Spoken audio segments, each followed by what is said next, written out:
Does it ever feel like you're a marketing professional just speaking into the void? But with LinkedIn ads, you can know you're reaching the right decision makers, a network of 130 million of them, in fact. You can even target buyers by job title, industry, company, seniority, skills, and did I say job title? See how you can avoid the void and reach the right buyers with LinkedIn ads. Spend $250 on your first campaign and get a free $250 credit for the next one. Get started at linkedin.com/campaign. Terms and conditions apply.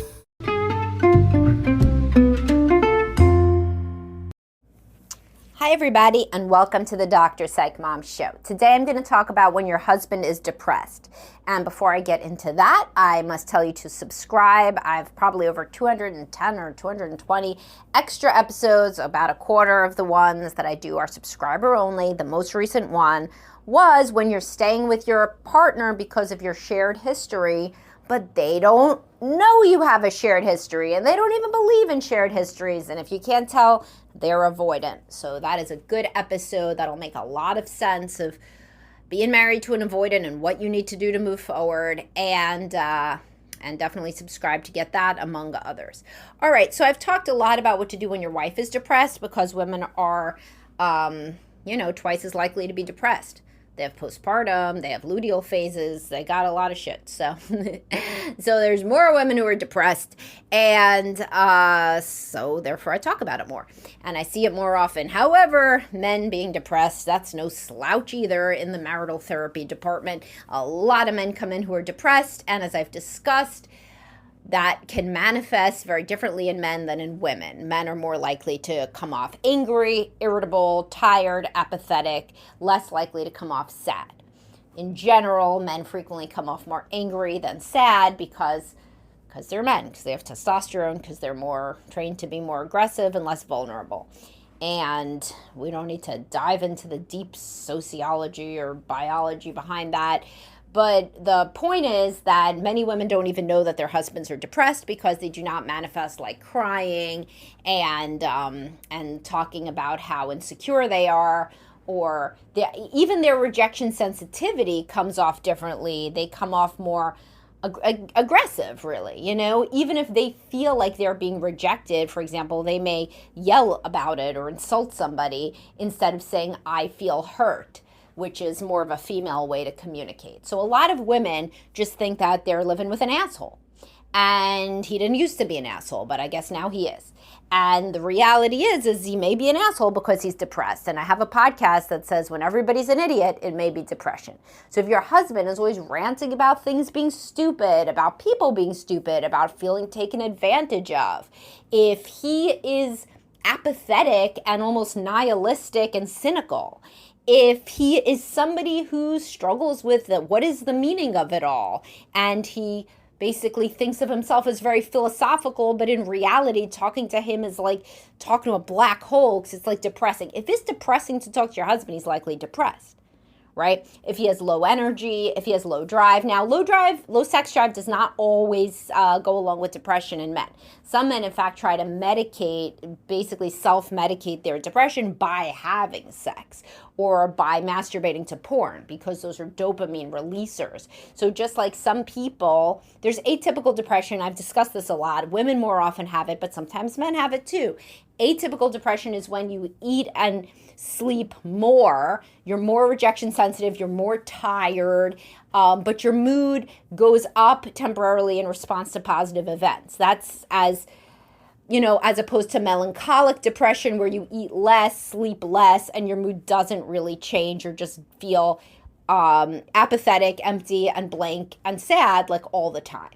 And that's the one that men more often have, but they can also have atypical depression where they eat more, sleep more, and their mood can go up sometimes. That's the one that women more often have. But either way, point is, a lot of women just think that their husband's an asshole, but he's really depressed.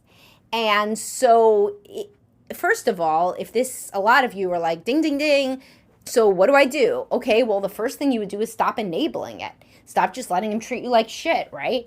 I mean, stop just letting him sit around and go on his phone and go on the TV and game and eat and do all of these like short-term dopamine releasers that then if he doesn't do them, he snaps at you, he's in a bad mood, he's always sulking, that kind of stuff. You're not helping him by ignoring that shit because you're conflict avoidant. And that really is what it is. And if you were attracted to a man who's depressed, it's likely you had a depressed parent. Same as I say to men who are attracted to depressed women. And so you came by it naturally the way that you enable. And you saw the other parent enabling your depressed parent. So stop enabling. Say, I find it very difficult to interact with you. You snap at me, you snap at the children, you're sulking, you seem angry at the world, angry at me. I need you to go get evaluated for depression. It's very important to me. I'm so much as to say that the outcome of our marriage really depends on it. If I'm going to be happy in this marriage, I really need to know whether or not you're just an angry person and mean, or if maybe you're struggling with depression like your mother/father. And it will always be one of them because this shit is genetic. And maybe they don't endorse it, but you have eyes and ears. And it's more often than not, a depressed person comes from a depressed family with at least one depressed parent. But either way, if you have the nerve to say that, or some people very much struggle with saying anything confrontational, at the very least say, I think you may be depressed. You're more angry, you're more snappy, that's not you. And I think that you want to go talk to somebody, or at least talk to your GP. The GP, by the way, will just prescribe an antidepressant, which works very well for many people. But if you want, some people don't want to take meds, so then say that maybe you should talk to a therapist and at least, see what they think, if they think that you are depressed or not. And usually they do, if they have all of these symptoms. And another huge one is lack of interest in things that they used to like. So if your husband was like an avid golfer and now he just kind of sits around, and you may be thinking that he's just lazy, well, maybe he's depressed. Maybe he doesn't get joy out of that anymore. And he doesn't know he's depressed, so he says things like, well, I don't have time for that, right? But the reality is that he just doesn't get that same emotional money shot from doing it, so then there's kind of no need to do it. And when you're depressed, you don't get the same joy out of things that you used to like. So especially if you're limited on time and money like everybody, and energy, then you do not want to go spend time and money doing something that doesn't really do it for you. And it's a misunderstanding of depression, because some people say, but if you just went, then you'd be in a good mood.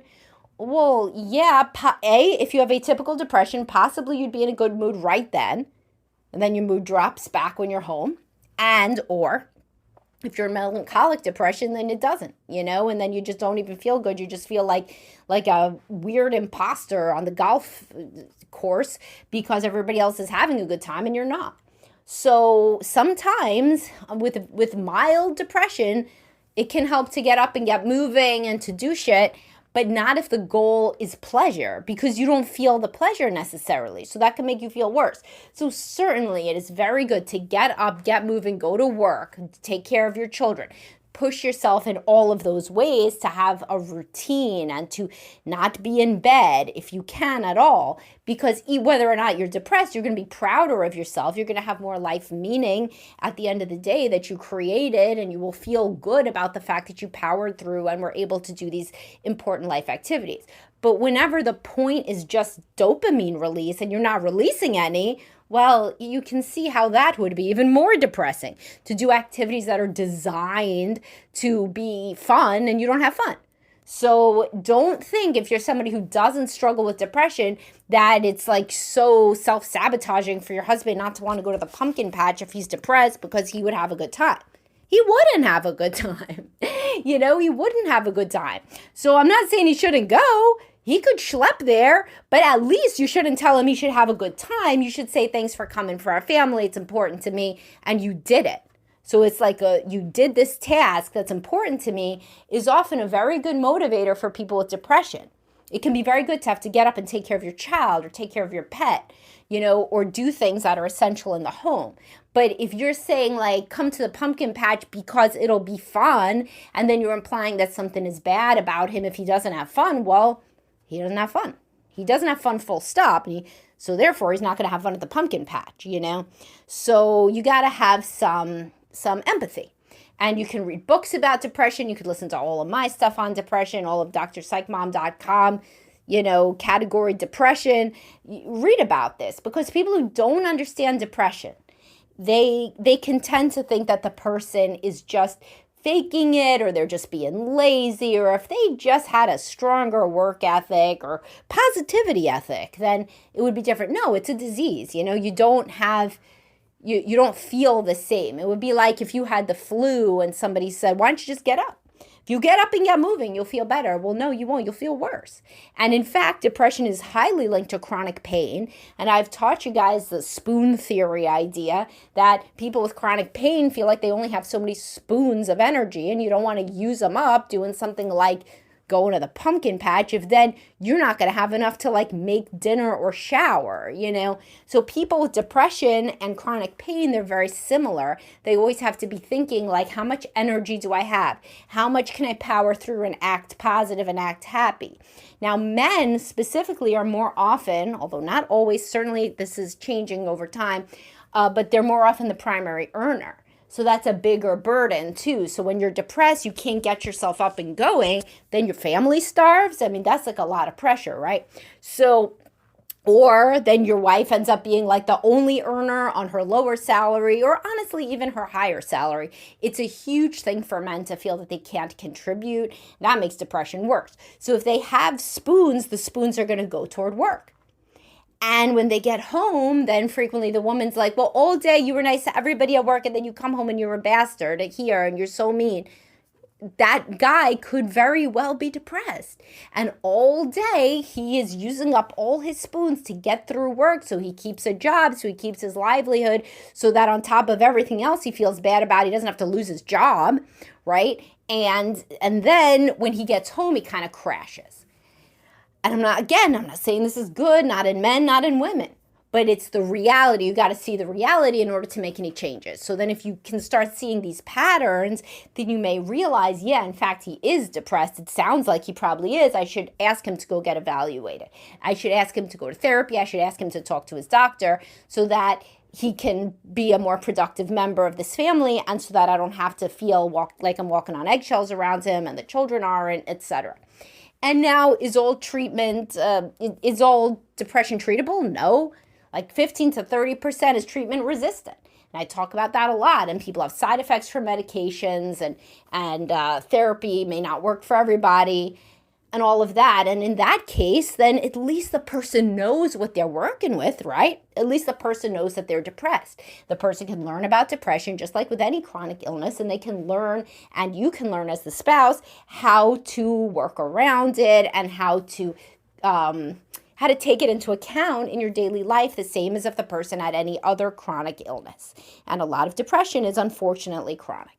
So this is your PSA that if your husband acts like an asshole, he may be depressed, and you're not helping anything by ignoring it and tiptoeing around it and gossiping basically about it to whoever will listen, that my husband's such an asshole. Well, maybe, listen, if he was always an asshole from go, maybe you're right, but, and he loves to do things and he's kind of a happy asshole, well, then he's probably not depressed. That may be something else, and equally difficult to deal with, and y'all should be in couples therapy.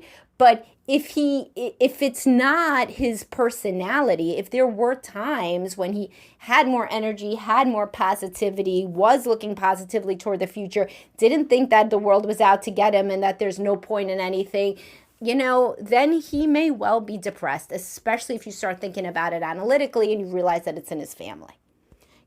So that is a way for people to love each other, is to understand what they're really dealing with in each other's personality, so that they can have grace, have compassion, but also help the person to work through it, to get treated if possible. And I mean, think about it. If your husband with severe depression goes to the pumpkin patch to make you happy, that feels good, like it's not easy to live with no matter what, but it feels better to think about that than to think my husband who struggles with nothing is a prick about going to the pumpkin patch, right? I mean, obviously, who's having a happier marriage? The person who feels like the guy's actually trying despite an obstacle. So this is your PSA that if this resonated with you, then you, if you're the man listening, obviously go talk to a therapist, talk to your doctor. And if you're the woman, maybe make him listen to it if you can. I mean, men are a little better at listening to podcasts that they receive. They don't take it as personally, but then again, a depressed man might. So then in that case, use my script. I notice that you're snapping at me and the kids. It's really hard for me. It's hard for the marriage. I think you might be depressed. It's very, very important to me that you go talk to somebody about it, a doctor or a therapist. All right, I hope you guys enjoyed this and found this useful and instructive, and I will talk to y'all soon. Have a great day.